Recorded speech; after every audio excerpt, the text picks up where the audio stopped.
welcome to Money Reimagined. I'm Michael Casey. Well, the naysayers were kind of proven right. UST, the algorithmic stablecoin created by Terraform Labs, was depegged this week. Based on an elaborate algorithm that involves automatic supply adjustments and Terra's floating value Luna token as a kind of safety value, UST is designed to retain a stable value versus its benchmark. In this case, as with many stablecoins, that benchmark is the US dollar. But this week, amid a massive sell-off in crypto and in financial markets generally, UST's price dropped from the designed stable $1 value. To borrow a term from the money market world, UST broke the buck. And in doing so, it opened up a host of other issues for the wider crypto ecosystem.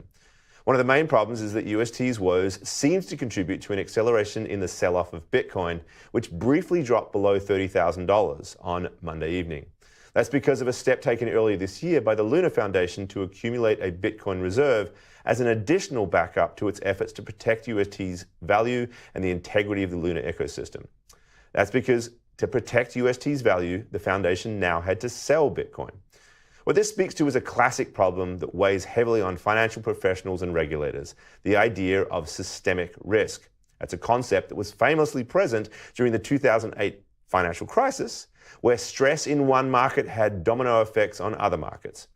It's something that some have warned about for some time with regards to algorithmic stablecoins. UST has recovered somewhat based on buying interventions by the Luna Foundation and other players who saw a need to protect its value. But concerns continue to linger around its integrity and the risk it poses to the wider ecosystem. Now, there's an alternative to algo stablecoins, and those are reserve-backed tokens. But these too have their risks, people say, because reserve-backed stablecoins are managed by centralized entities, which advocates of decentralized systems will say can make them vulnerable to manipulation. Now, we can at least expect one of our guests today to push back on that critique of reserve-backed stablecoins. Jeremy Allaire, CEO of Circle, the lead manager of USDC, a prominent stablecoin that's backed by dollar-based liquid assets, is with us. And I'm looking forward to talking to him about the pros and cons of each model in the midst of this tense situation. Our other guest is CoinDesk's Sam Kessler, who has been covering the ups and downs of the UST for us. If you're at all confused about what's going on with this complicated algo coin thing, Sam's your man. Unfortunately, my co-host Sheila Warren can't be with us today, so we'll dive straight into a conversation with Jeremy and Sam. Welcome, gentlemen. Hi. Great to be here. It's great to have you as always, guys. Good to be here. So, Sam, I'm going to throw to you first just because I think this is such a complicated story, and if you can be as brief as possible, because I know Jeremy's tight on time, let's just give a layman's explanation of really how the UST peg system was supposed to work and maybe what went wrong this time. Yeah, thanks, Michael. I think you actually gave a pretty good summary already on what Terra is and why it exists. And I will try to give a layman's summary. It is complicated, so this is very high level. But essentially, like you mentioned, Michael, Terra is a decentralized answer to tokens like USDC and Tether, which are collateralized in some treasury by dollars, by fiat, or by treasury bills, stable and things like that. So what happened with Terra is basically it fell off of its $1 peg down to as low as 61 cents yesterday. So the way Terra is supposed to work is it has this sort of shock absorber in a token called Luna, its sort of sister token. What Luna does is it's always able to trade for $1 of UST. That kind of stopped working yesterday. There's a lot of reasons why that happened, but something important to note here is that, Michael, you mentioned systemic risk. A lot of people saw this coming, or at least say that they saw this coming. And part of that is because 75% of all UST was locked in one place before this weekend, 75%. And that's because they offered if you ask a lot of people, inflated yield of 20% over the year to users who locked up their tokens with this platform, with Anchor. So once UST started draining from Anchor, once people started pulling out their tokens, it dropped from like 14 billion of Terra's 18 billion supply down to, I think, like 5, 6, or 7 billion today. Once that started happening, it was a signal that people were losing faith in this stable token, suggesting that maybe it was like more the meme than the actual mechanism behind Terra that was keeping it floating, that was keeping it at $1. So today, Now it's back up to like 92 or 93 cents every minute. When you check, it seems to be at a different number. But the founder of Terra, Do Kwon, who's usually pretty outspoken, has been pretty quiet leading into today, except he just tweeted something recently saying that a rescue plan or something to that effect is coming. And that's probably going to involve the deployment. There you can see Do Kwon. It's probably going to involve the deployment of Terra's Bitcoin reserves, over $1.5 billion of which have been used by market makers, by professionals to try to defend the peg. Now, the last thing I'll say here is that defense mechanism that I talked about kind of, according to critics, I'm sure we might hear today, undermines these claims that Terra is an actually decentralized token. They say they're trying to progressively decentralize. I guess that's a bit of a hedge. But when this centralized $1.5 billion reserve is being deployed by professional market makers to defend the peg of a decentralized token, a lot of questions inevitably come up around whether the actual underlying algorithm, the mechanism, is really sufficient to keep a token at the price of $1. So I'll throw it back to you, Michael. I hope that's an okay summary. Excellent summary. Now, I do not want this to be an algo or Terra bashing exercise here, but Jeremy, I think you're probably going to take a side that sort of speaks to some of those concerns people had about it, obviously. But can you explain to us why, Circle's been in operation for some time, and well before you even had a stablecoin to work with. But when you decided that it was important to build a stablecoin, why did you go for this model, the reserve model? What is it about the collateralized model, that you think is important as an alternative to this algo model? Yeah, thanks for having me on. Yeah, I think maybe just from a high level perspective, the way that we frame the problem space is a little bit different. I think when we founded the company, it was really on this concept that one could take what we think of as traditional money, like liabilities of a central bank, and express that in a cryptographic money form, and enable open protocols on the public internet to allow you to store and transmit and transact that value. We're really excited about the idea of kind of taking the sort of money that's tied up in databases of treasury bills or databases of cash in a central bank system, and then unlocking it with the sort of superpowers of the internet that you get through cryptocurrency and public internet protocols. And so I think just from an overall philosophy perspective, we never chose the word stablecoin. That chose us.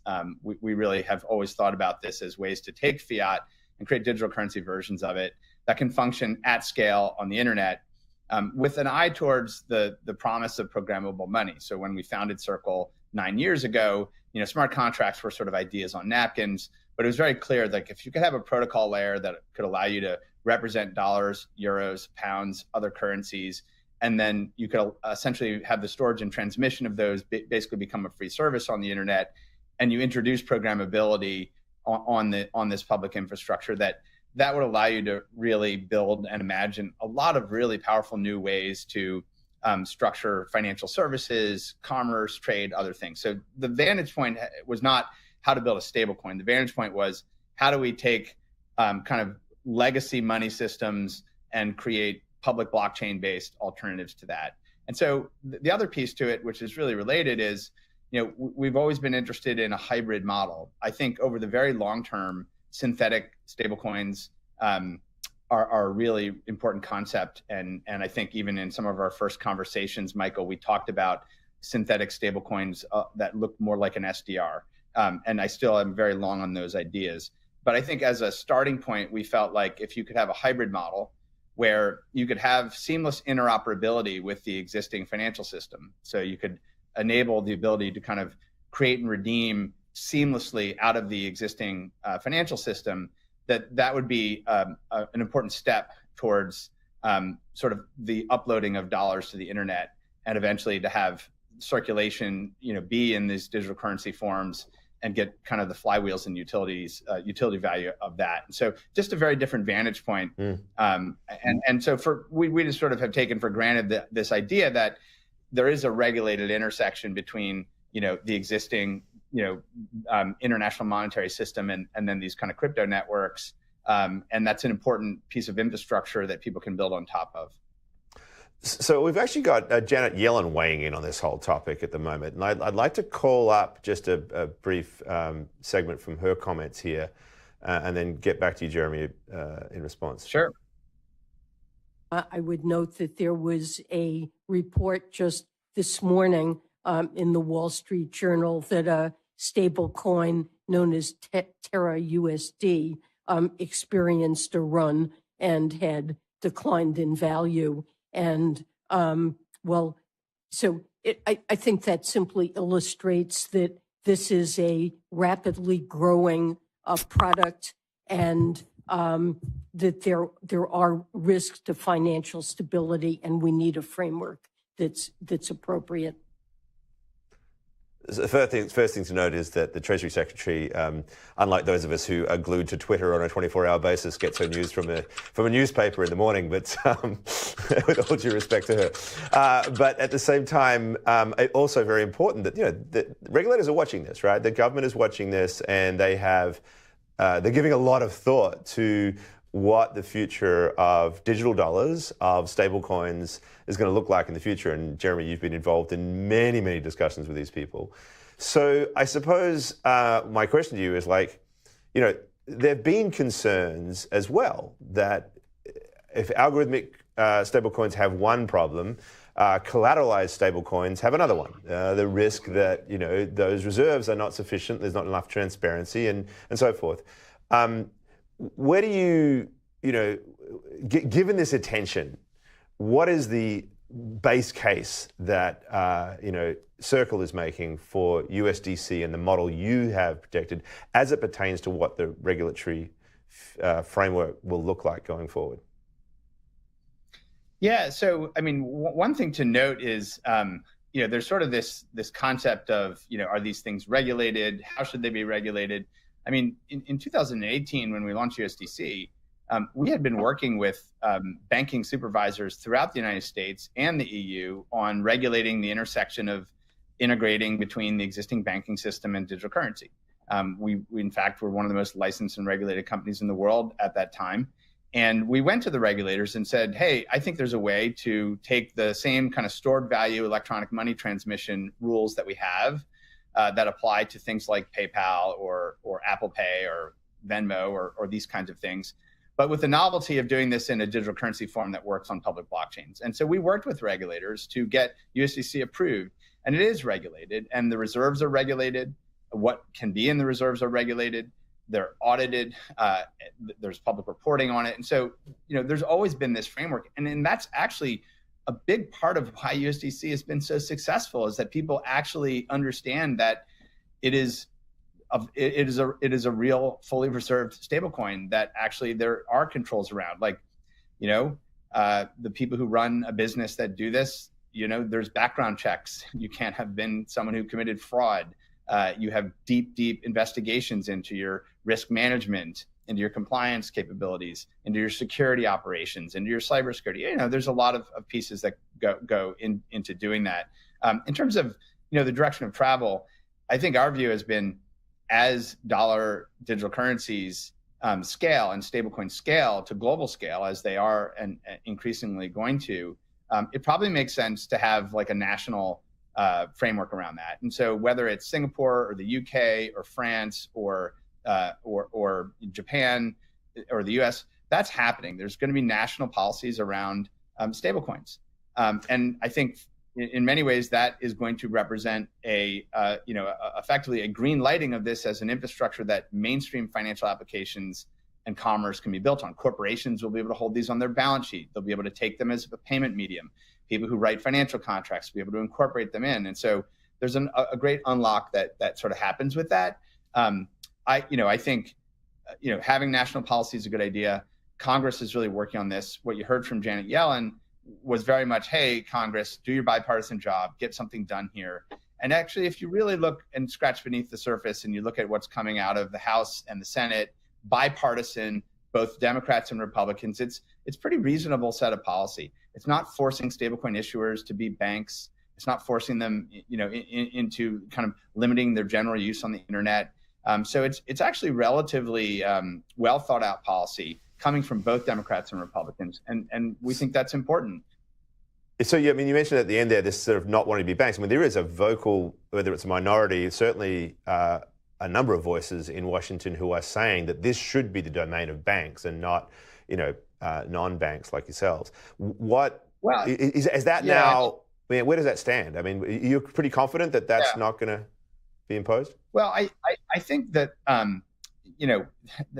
there's a lot of novelty in this, and it gets to this whole peg mechanism. It gets to this whole price stability issue, which is, our belief is that full reserve money and full reserve banking represents a more sound financial system. And we believe that something that is fully reserved can actually be a better foundation for the conduct of economic activity, the conduct of financial services delivery. Banks aren't in that business. Banks are in the business of taking a deposit and having a fractional reserve. And in fact, most of the algo stablecoin projects today are fractional reserve. Arguably, Tether is fractionally reserved. And so, I'm not a fan of moving back into fractional reserve banking in the realm of stablecoins. I think a full reserve model is an appropriate model. Now, what you don't want to do is say, hey, only companies that take risk and leverage your capital and deposits should be able to do a stablecoin. That would be a huge setback. So our view is that there ought to be some kind of full reserve stablecoin issuing model. Now, that could be regulated by a traditional bank regulator, but is that a bank? What are we talking about here? And so I think what's important is that we can really protect this full reserve money philosophy.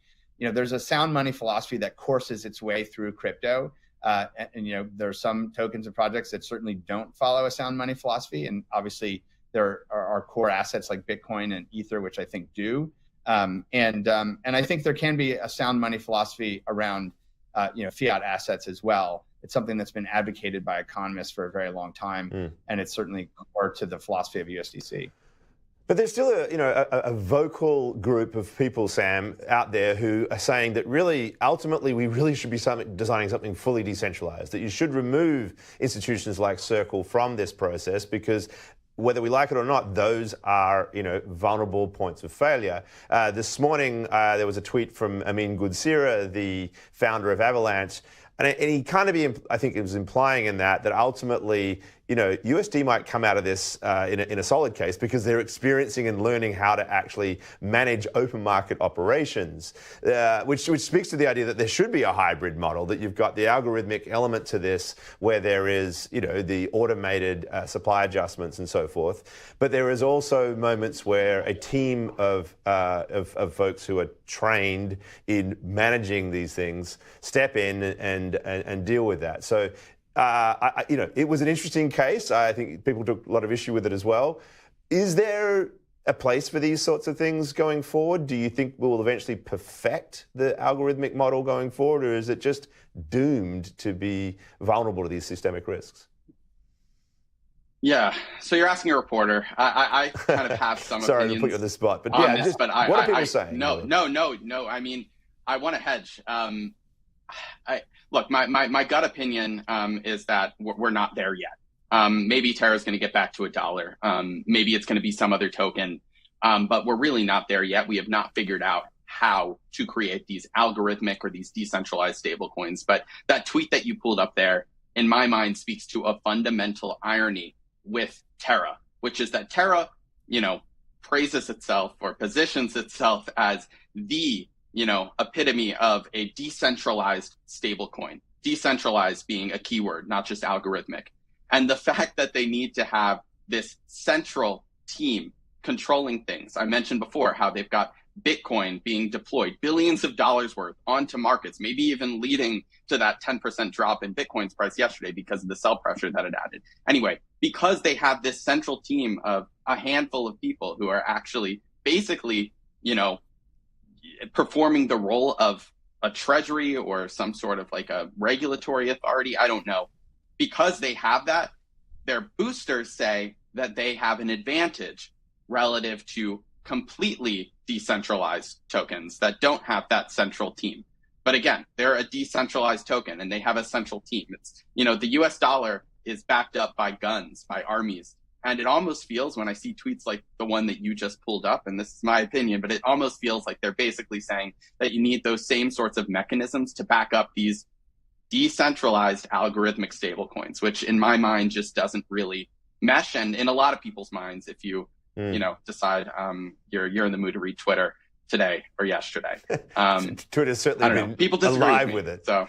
Yeah, I mean, it's funny. I couldn't help but think of like the famous stories of the turn of the century when J.P. Morgan was in, whenever there was a bank run or some sort of crisis in the markets, you'd have these bit larger than life characters who'd step in and bail it out. There was no Federal Reserve, there was nothing, and there's always this conflict of interest there, right? There's sort of, you've got money, you can trade this stuff to your advantage, and that's one of the big problems with this. Jeremy, just maybe because I know you've got short time here, just a last word from you on that in particular. What do you say to those who would say that, you guys are there and you're open to that manipulation, that sort of at some point a government or so and so can shut you down, not necessarily that you're regulated, but simply because they can go after you in a way that a fully decentralized system wouldn't have that risk? Well, I mean, what does that mean to go after us? I mean, I think that the reality is that there are enormous numbers of statutes that protect the users of money, that protect the products and services that make financial infrastructure available. And governments don't just go and seize control and direct traffic, so to speak. And so I think there is an inherent kind of view that anything that has interaction with national governments is problematic. I just take a huge issue with that. I mean, I think we're trying to build open financial infrastructure that is broadly available, that households, firms, businesses, organizations, individuals around the world can utilize. And I think that an intersection layer between the regulated financial system and the public internet is going to be a really key piece of that. And so I think we're just trying to build that. I think we are fierce defenders of open public blockchains, fierce defenders of digital bearer assets, fierce defenders of the ability to have programmable money on these public infrastructures, and actually trying to build something that is more safe and more sound and more secure than the existing banking system. And so I think if you really look closely, I think what projects like ours are trying to do is design something that is certainly better than what we've had. And we are, very much defenders of a lot of the kind of core beliefs that are there. Now, I think we are living in a world where we believe that having regulated intermediaries between central bank money and the public internet makes some sense. And I think that will be the case probably for another 10, maybe 20 years until we can really see synthetic global stablecoins work at scale for society at large. Good stuff. All right, Jeremy, thank you so much. I'm going to let you go. And Sam, if you can stick around. Jeremy, I am looking forward to continuing this conversation with you at Consensus in June. But it's always a pleasure having you on the show. All right, all the best. Thanks so much. Yeah, take care. Bye-bye. Thank you. All right, Sam, one of the things that's I've been thinking about is like, what does all this mean for DeFi writ large, right? Because if you think like same thing with DAI, right, another algo stablecoin, which was sort of like an integral part of the way that MakerDAO works, these, and also the role that actually reserve-backed stablecoins like USDC and others play in the DeFi universe. The challenges broadly to these stablecoins, what does it mean for the capacity to build all those other functionalities within the DeFi universe, the lending out protocols and everything else? Yeah, it's a good question. I think the Terra case study is going to have ripple effects in a few key ways. One thing you referenced, you pulled up that Janet Yellen clip. Whether or not Terra is, emblematic of the entire DeFi industry or the entire stablecoin industry, this will invite scrutiny to DeFi.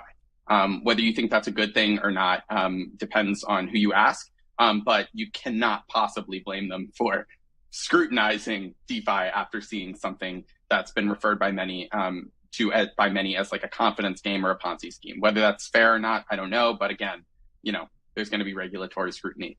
This also calls into question a model that we've seen a lot in crypto, which is this idea of like taking money, putting it in a black box and expecting returns.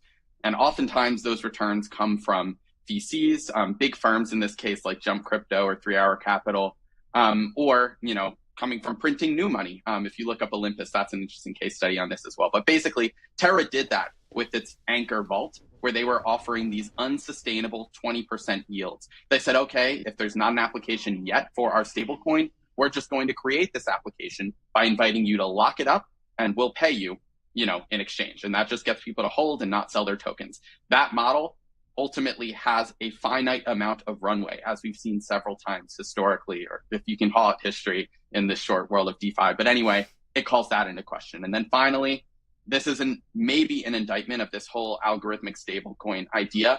I'm not quite sure yet. I think there's a lot of other ways we might be able to do this. This model is actually quite simple, but it shows that just kind of like it's one thing to use memes to make some floating price. It's another thing to use memes to point at some sort of like a hand-waving mechanism and say this thing should be worth exactly $1.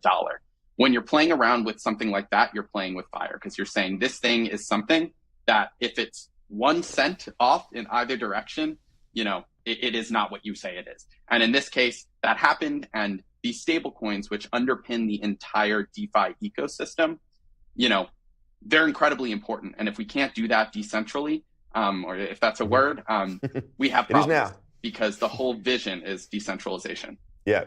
So a couple of things as well that I'm thinking about here, right? One is that there's this sort of this need for decentralization comes with it also a core piece of crypto kind of ethos, if you like, and that is anonymity, or at least pseudonymity.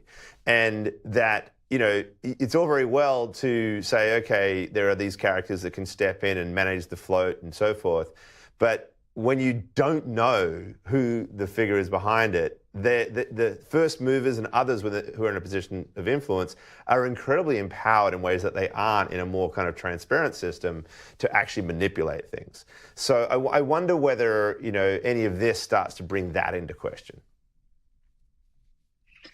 Yeah, I mean, there's a couple ways to look at this. I do, You asked a little bit earlier, like whether there's a place for this, and I kind of just talked about Terra specifically. But there's obviously a place for decentralized money, and just because it hasn't worked yet, or it might not be working in the Terra case, doesn't mean that there are plenty of good reasons why users, investors might want to have an actually dependable, decentralized algorithmic store of value. Jeremy kind of alluded to this, but maybe your viewers are familiar with Tether. Like, one of the problems that we have with existing collateralized stablecoins, even USDC to a certain extent, is that we don't have 100% transparency into their reserves. You have to either depend on them or depend on audits, which in the case of Tether, we have not seen, to actually know whether it's fully backed, or like Jeremy said about Tether, it's partially backed. So there's a trust game going on here.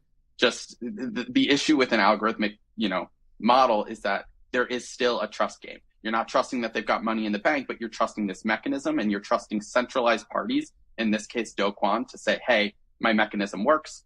We're going to deploy Bitcoin in such and such a way, yada, yada, yada. So there's a reason why this stuff exists. Maybe we're going to continue to see variations on it. And I don't know, it'll be very interesting to follow. But it is. But one other sort of line that's often placed in favor of DeFi is that it truly is kind of caveat emptor, right? It's, there isn't the moral hazard of the too big to fail model, at least within the construct of a government-backed system. Now, maybe UST is looking too big to fail, and the quote-unquote government of crypto, if CZ from Binance can be included in that, or at least the JP Morgan illusion that I made before, they step in and manage it. But the reality is, look, you don't get bailed out. You play a risk, and therefore, like, if there is a 20% yield on your anchor investment, then you damn well should be ready for it to collapse, because 20% may be too big to be true. But on the other hand, you're taking that risk, right? And there's this idea that once you remove and you put everybody into that, like, go ahead, take your risks. We're not going to bail you out. then it's fine. You can use these higher yields to entice activity, bring liquidity in, and build the ecosystem around that, with all full knowledge that these first movers may well lose money, and that out of that we learn things, we develop things, and eventually it gets to a sort of more stable environment. You know, I don't know whether something like money, as important as it is, should be subject to that level of volatility, but it is an interesting way to think about it. I don't know if you have any thoughts on that.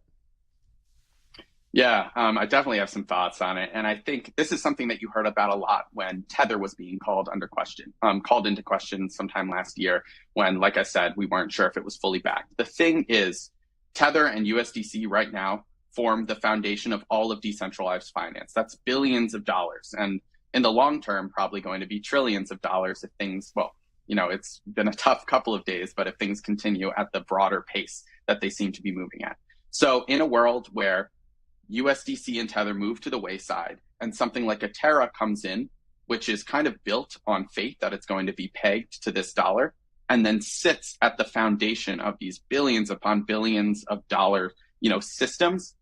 Once that thing stops working, you know, we'll see whether it really is too big to fail. So it sometimes felt with Terra, to put it another way, like they were trying to just like, and this is like my opinion, but it did feel like they were kind of just like throwing like ideas. Hey, we're going to have this Bitcoin reserve. We're going to, you know, have this burn mechanism. We're going to upgrade the chain in this way. And it almost felt like they were throwing shiny objects at us, you know, in partnership with their backer, with their investors, to be like, hey, you know, we have all these people supporting us. We have these sophisticated mechanisms to keep things at $1. And people who either don't dig in that much or see that these are the 9th and 10th largest tokens, you know, by market cap on, you know, all of the exchanges, those being UST and Luna being those tokens, people see that the thing does get so big because we have all these shiny objects to latch onto. That's when you get this systemic risk. And I don't know if it should be incumbent on investors to figure that out for themselves. Look, it's fascinating stuff, and I will tell you this, Sam, you have a great beat. This is going to keep being something very, very interesting and very, very important, by the way. Once you get Janet Yellen weighing in and conversations around systemic risk, we're talking about the design of the financial system of the future and what is in it for everybody. So thanks so much for joining us today, and in retrospect, thanks for Jeremy as well. And thank you to all of you for, once again, being with us on Money Reimagined. Come back next week for another edition. Bye for now.